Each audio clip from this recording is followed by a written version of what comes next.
कहानी है उस समय की, जब पूर्व काल में भस्मासुर नाम का एक राक्षस था। उसकी एक ही इच्छा थी, समस्त विश्व पर शासन करना। इस उद्देश्य से उसने भगवान शिव की कठोर तपस्या शुरू की। वर्षों की साधना के बाद जब भोलेनाथ प्रसन्न हुए तो उन्होंने कहा, भस्मासुर वर मांगो।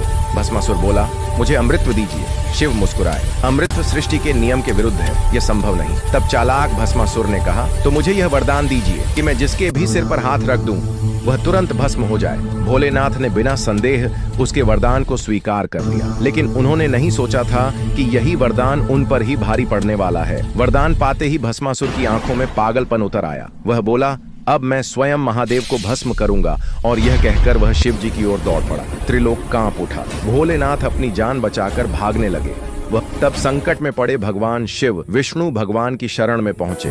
विष्णु मुस्कुराए और बोले, देवों के भी संकट हरने हैं, तो अब विष्णु का मोहिनी रूप ही उपाय है। फिर उन्होंने रूप बदला, एक अनुपम नारी का रूप मोहिनी।